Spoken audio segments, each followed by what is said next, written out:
Negotiation tactics as taught in my MBA classes. ZOPA and BAFNA are the two most important acronyms that are taught in MBA in the HR class. ZOPA is the short for Zone of Possible Agreements. It's the bargaining range between two parties. It's the range of possible agreement that would benefit both sides more than their alternative options which they have. BAFNA is short for Best Alternative to a Negotiated Agreement. It's the best alternative which is available to the negotiating parties if the negotiation between them can't be reached. ZOPA and BAFNA, these are used for negotiation strategy and HRs use it all the time. They are trained to negotiate every day as a part of their job, so never lowball your expectations from the company as HR would go even lower than what you ask for. Now let's go to ZOPA. ZOPA is the overlap between the buyers and sellers settlement zones. So let's take an example here. Let's say there is a deal for a second-hand car. There is a buyer who is looking to buy a second-hand car. His desired price is $5,000. So he's looking to buy in the range of $5,000, but the maximum he's willing to go is $7,500. At the same time, there is a seller of the car who is looking to sell his old car for $10,000, but the minimum he is willing to go is $6,000.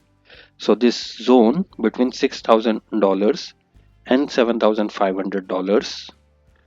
So this range between $6,000 and $7,500, this range is called ZOPA, Zone of Possible Agreements, because below this the seller will walk away and anything more than this the buyer will walk away. So if this zone exists, that is if the buyer's highest price is willing to give is more than the lowest price the seller is willing to take, if this zone exists, if there is a potential agreement that would benefit both sides, if the buyer's maximum price that he is willing to pay would be lower than the seller's minimum price, that is if buyer was willing to give less than $6,000, then the ZOPA doesn't exist between them. The ZOPA is critical to the successful outcome of negotiation. If the ZOPA doesn't exist, that is there is no zone of possible agreements, then the deal wouldn't take place. For the deal to take place, there has to be a successful outcome of this negotiation, and for that there has to be a ZOPA, which is zone of possible agreements. That is the buyer's maximum price has to be higher than the seller's minimum price. The ZOPA is critical to the successful outcome of negotiation, but it may take a while to determine whether ZOPA exists between the two parties or not, as both buyer and seller would be looking to start the negotiation with their desired prices. So in this example, that would be 5K for the buyer and 10K for the seller. It may only become known that if the ZOPA between them exists or not. That will become known once both parties have explored their various interests and options. If the negotiators can identify the ZOPA, then there is a good chance that they will be able to come to an agreement.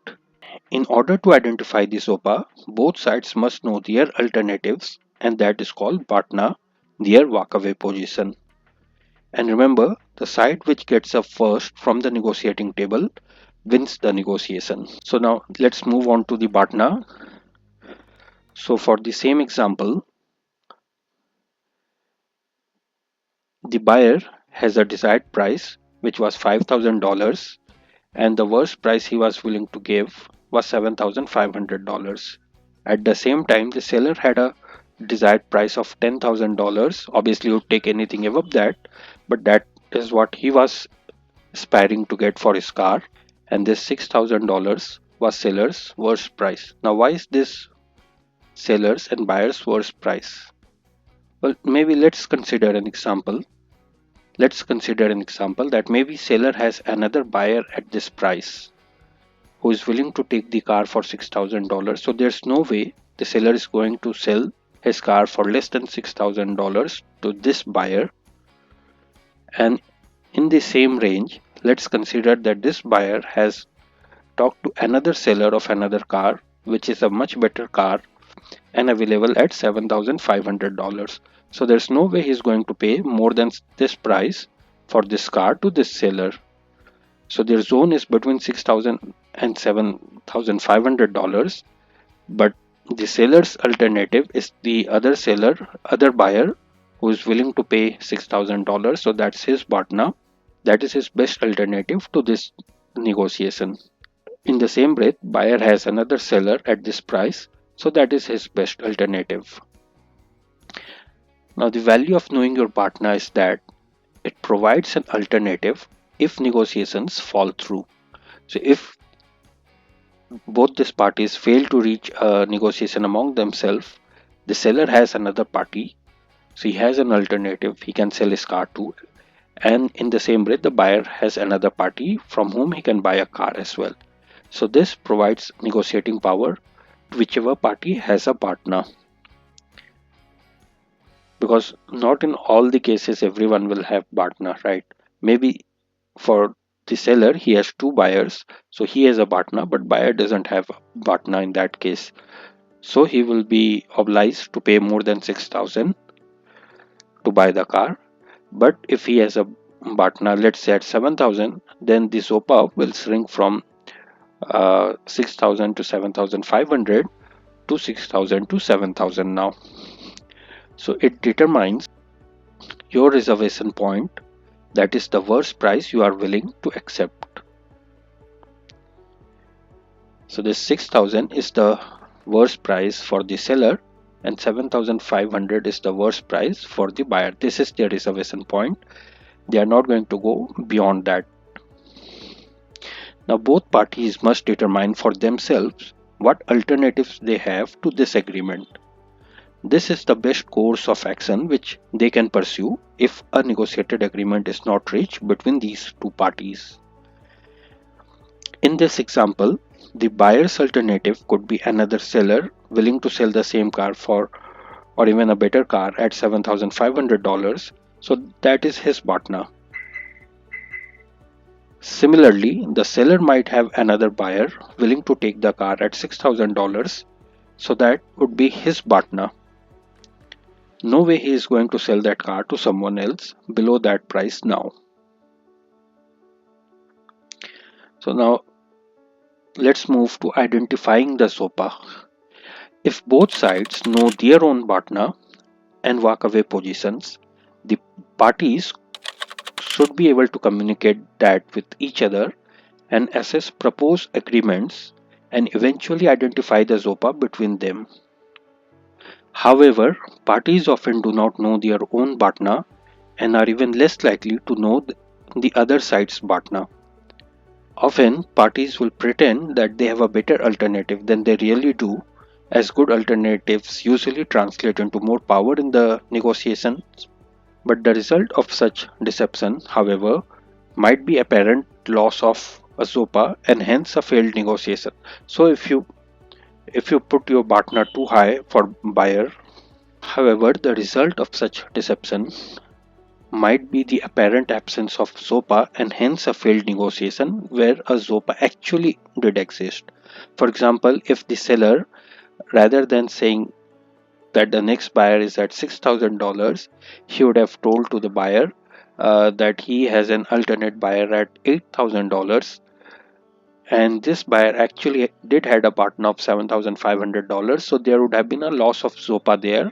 Buyer would not be willing to go above 7,500 that price, and if the seller had a false perception that either there is a buyer who is willing to buy it at $8,000 or he was looking to, or if he was looking to deceive the buyer into paying him more money, and if the buyer would have walked away, then it would have been loss for both of them. So here are some tips for using BATNA and ZOPA in negotiations. First is prepare well.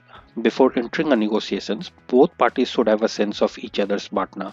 So you should know your BATNA, that what is your alternative if you don't get what you are looking for, or if you are not able to sell something which you have for the maximum price which you want, what is the best next available alternative, but you should have a sense of what other parties partner as well, and that will give you a lot of upper hand in the negotiation, because knowledge is power. Next, be flexible. Be open to adjusting terms within the ZOPA to create value for both parties. And then aim for a win-win. Try to reach an agreement that satisfies both parties' needs, because the best agreements are those where both parties feel they have won the agreement. If you get what you were looking for in an agreement, and yet at the same time the other party feels that they have got more than what they would have got otherwise, then they would walk away happily from that negotiation and will be looking to do business with you again in the future. So that's all for this video. It was a short video to become a better negotiator. I have applied this on myself ever since I learned this, and it has really helped me to understand my own BAFNA and my own position and needs in a negotiation, and has given me a lot of contentment, if not better results already. It also shows me what I need to improve to get better deals in life. After all, whoever has the ability to get a first from the negotiation table wins the negotiation. So thanks for watching. Until next time, see ya.